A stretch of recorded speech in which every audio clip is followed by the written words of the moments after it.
All right. The two community meetings at the Porters Lake Community Center for Monday, January 22nd had come and gone.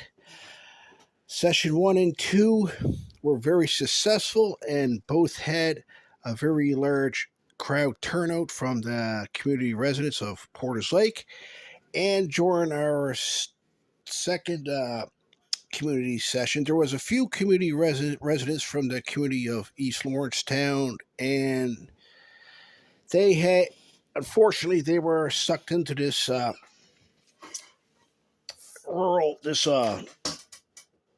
proposed boundary area rate map also. And unfortunately, they had to come out and show their and express their frustration also, which they should have.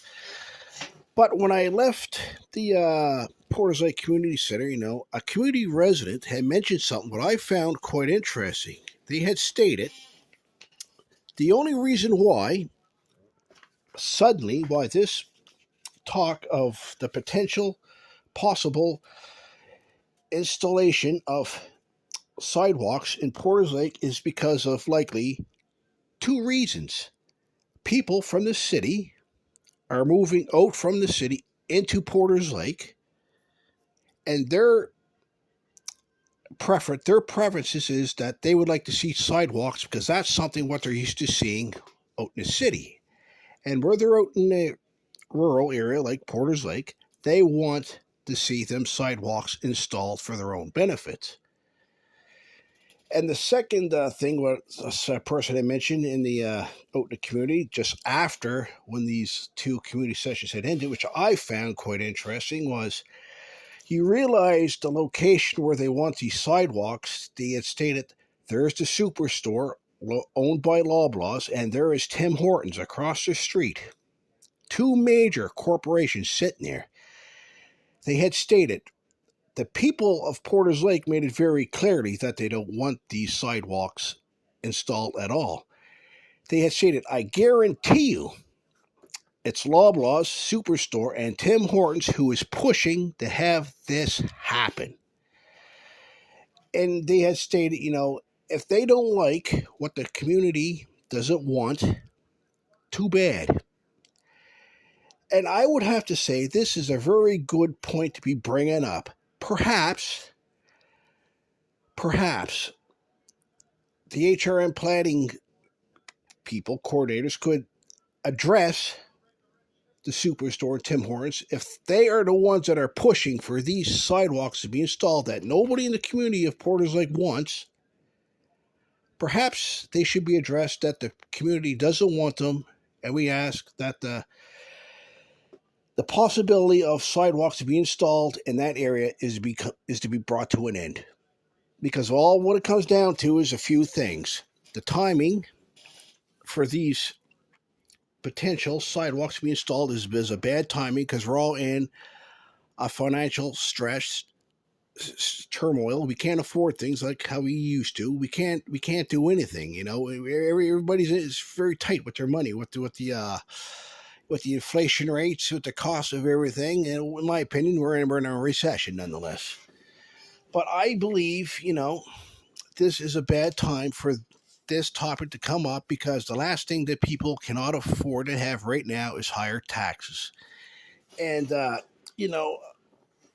when I was talking to this person, the other thing what they had stated, they said the only thing what this sidewalks is brought up for is just for a bloody tax grab and nothing more because they had stated this person I was talking to out in the community after when this community sessions had ended in Porters Lake the community center on January 22nd, they had stated the only reason why these sidewalks were mentioned was because it was just a way for the city to have a potential tax grab for themselves when they only know that the community doesn't want them. But the suggestion, what I brought up to the original planning, is perhaps we could have these sidewalks installed, but not be at the cost of the taxpayers. And you're going to say, well, what do you mean by that?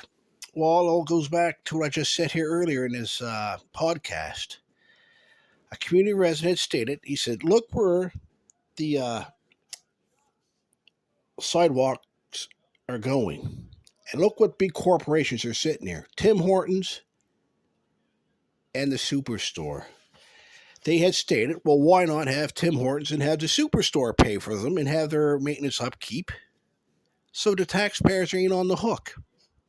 I like that idea. I don't think anybody cares if as long as the taxpayers are not on the hook for it. That's right.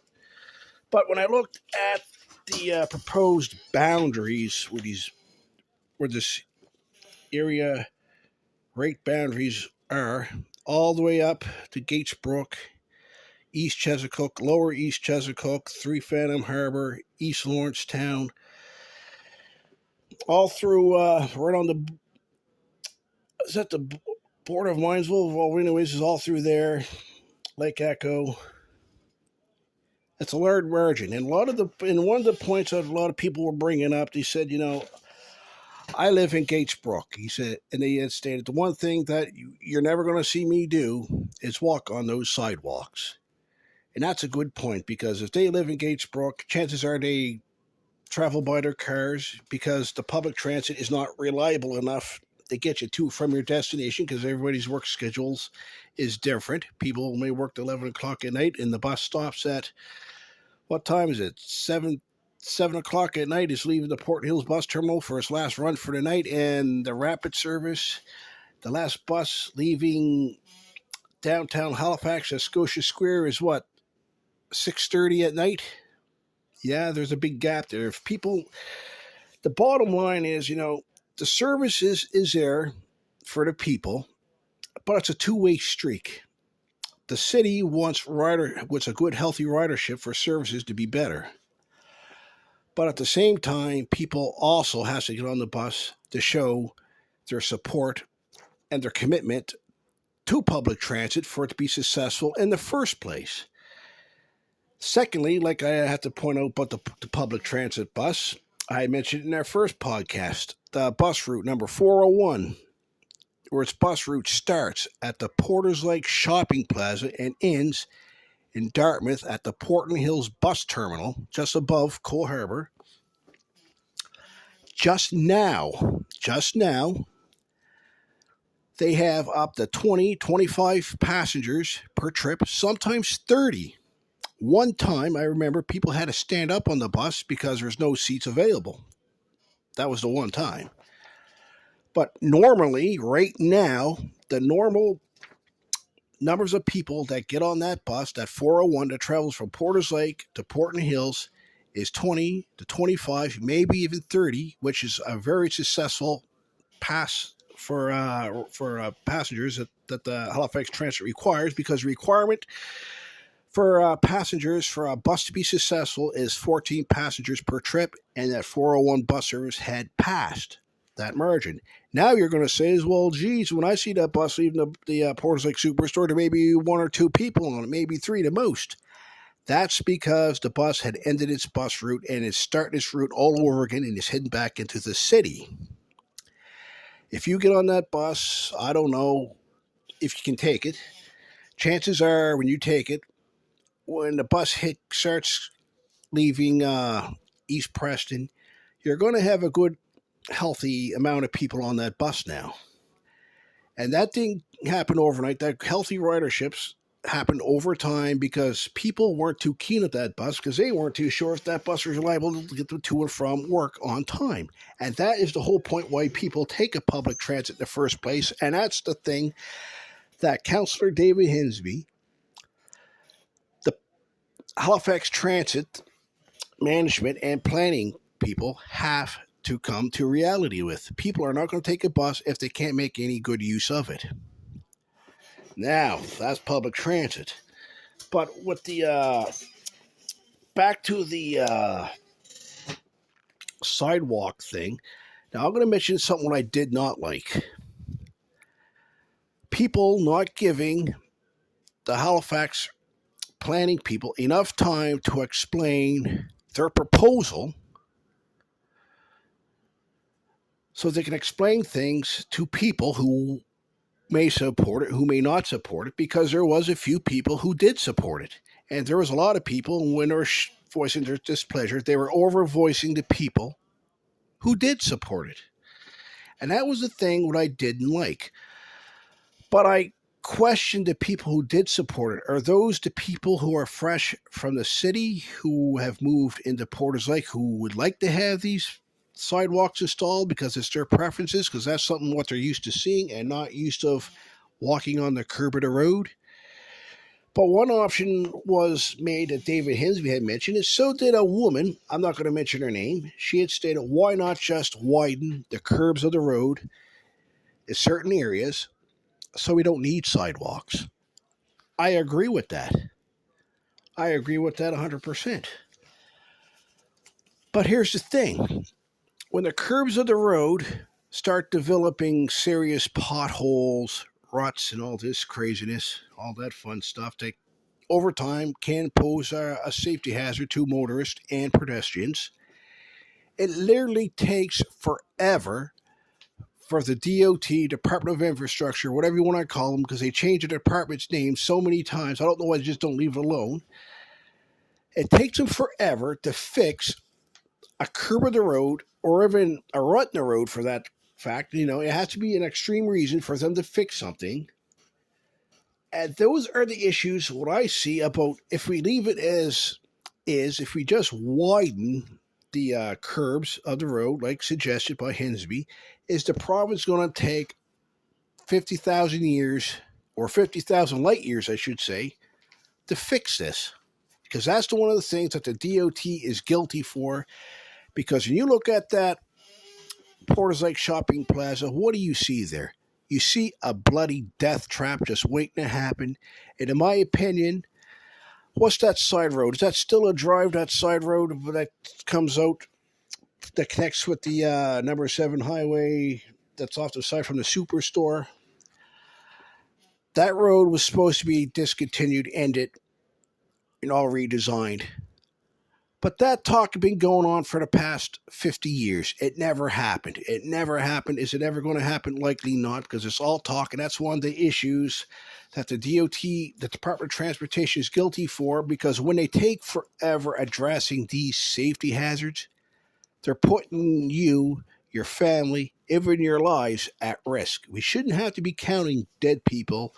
We shouldn't be counting injuries, serious injuries, or even fatalities before changes are made, so it's better safety wise for the people. We don't want people to get hurt or killed because a certain road intersection or whatever is outdated. We want people to be safe when they access the Porter's Lake Shopping Plaza, and that's one of the things that is an issue. And now, one of the topics that are brought in the past is the possibility of traffic lights to be installed. I would support that. But then again, like I said, a few years back, David Hinsby suggested a potential roundabout in front of the William Porter connector and the number 7 highway. I would support that, and a lot of people like that. But the concern I got, what it is, a lot of people do not understand how roundabouts work. And I believe that what we would see if that was to happen, we're going to see accidents there on a daily basis because people do not know or understand how roundabouts work, like the right of way, when to enter. If I missed my intersection, what do I do? Things like that. I don't think that we would miss where you need to go, where to turn off on a daily basis. I suppose it would happen, but those roundabouts will have, unfortunately, would have to be big enough for people when they do make mistakes, when they miss their turn off. Oh, Lord, look at that. I was supposed to turn off there when I missed it, you know? But the overall thing is that should be looked at.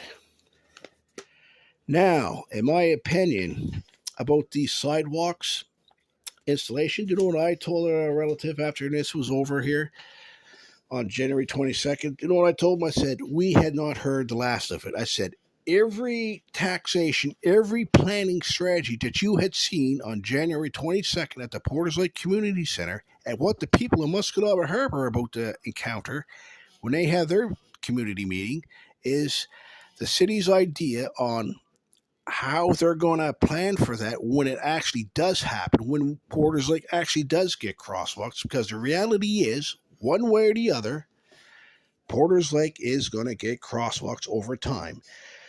Now, for the seniors, people in their 60s, 70s, now they're likely never going to live to see the day when that happens.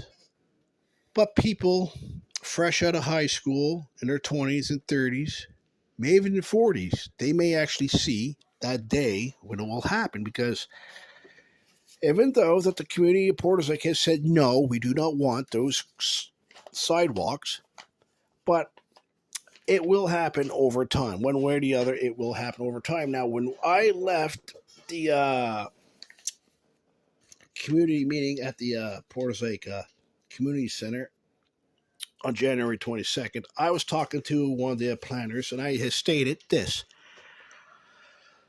I lived in Porter's Lake for 42 years. And I told him, said, but my extended family lived in Porter's Lake for 160 years. And I told him, said, but we seen everything come and go. We seen all the changes. I said, but my family lived in Porter's Lake for so long, my ancestors are wearing feathers. It's that long. And I told him, I said, I want to tell you something.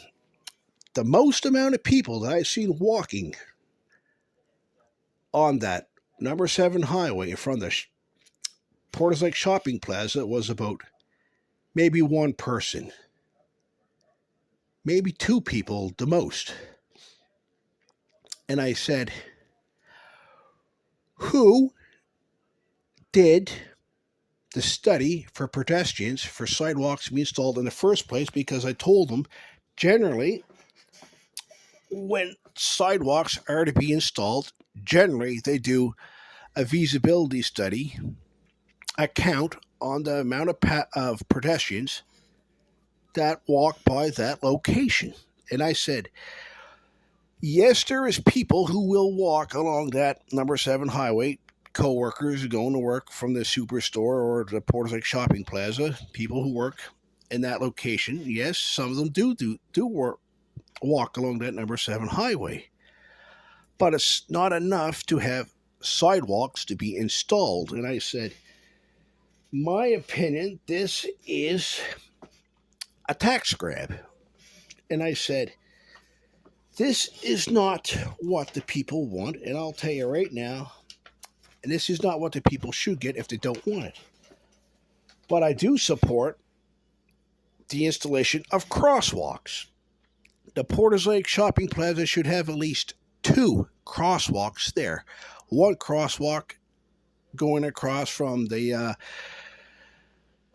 home hardware store to the Tim Hortons. And the second crosswalk, in my opinion, should be going across the intersection of the William Porter Connector across so people can go on with their business. And there was a guy there, who I took my hat off. Now, God, mind you, now if I had a hat on my head, I would have taken my hat off to him. I'm not going to mention his name. He talked about he'd been raving and going about having a crosswalk installed for his kids when they go to school. And he said, you don't know how many times he did this. I mean, he was so mad when he described this. He was cursing and swearing, not meant to be cursing and swearing, because, see, I recognize this person. This is a good guy. I know a good guy when we see them. We all do. He was so mad, he was cursing and swearing. You could see the veins popping out of his head because he pushed so bloody hard that the city and the province would ignore him. And I said, if my hands weren't full, I'd take my hat off to that guy. And I would have. I thought the world of him. God love him. The man's a hero doing that for his kids. But I got to say right now, people like David Hinsby, he's a good guy. He really is. He's a good guy. But if he was to push this through, even though that the community had said no to it, it will be the end of his days as a councillor for our community, District 3. But for the people who would want David Hinsby to be voted out, this is what you got to think of. David Hinsby only needs not even a minority of the vote. Not even that. He only needs a certain amount of numbers to get in, and he's reelected because he's been there so long.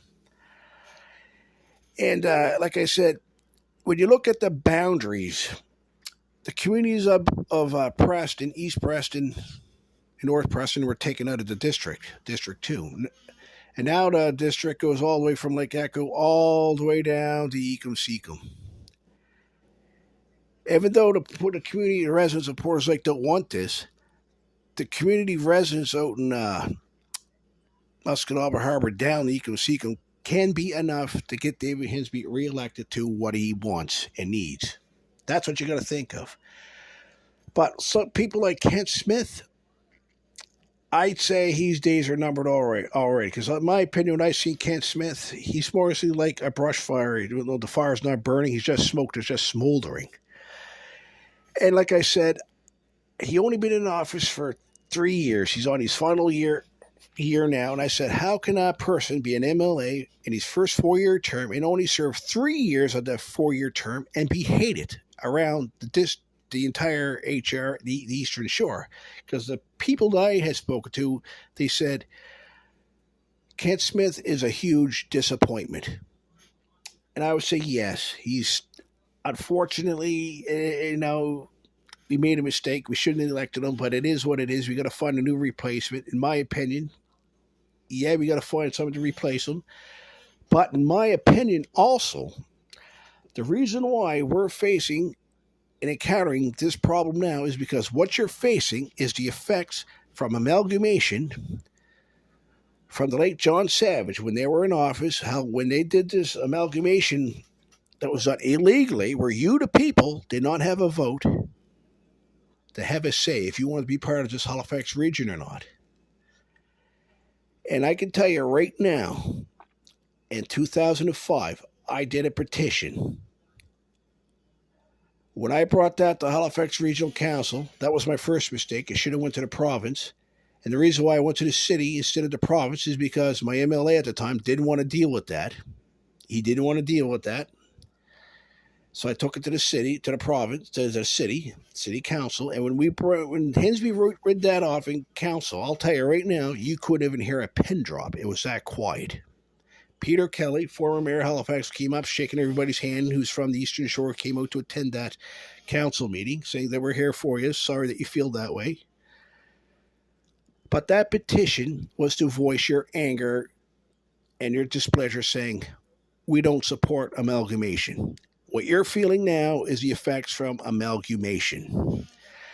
And I can also tell you, in a few years back, I believe it was in 2004, I did a petition around the Porters Lake Shopping Plaza calling for traffic lights to be installed. That was denied because there wasn't enough volume of traffic of cars going by for that to happen. And I also called for a crosswalk in there. That was denied due to the low pedestrian turnout. And a few years back, Kevin Murphy was the MLA. I brought that petition because Keith Caldwell took that petition to the legislature and he recorded it. And he gave me the documents saying that it was recorded. And I showed it to Kevin Murphy when he was the MLA, because Kevin Murphy was trying to push for a potential crosswalk in front of the Porters Lake Shopping Plaza. And again, the province, the DOT, denied it. And in my opinion only, I believe the DOT is the reason why you're seeing the poor infrastructure, the poor setup around that Porters Lake Shopping Plaza, because their lack of accountability, their lack of engagement with the community to make that place safer so you and your family can go to and from while conducting your business.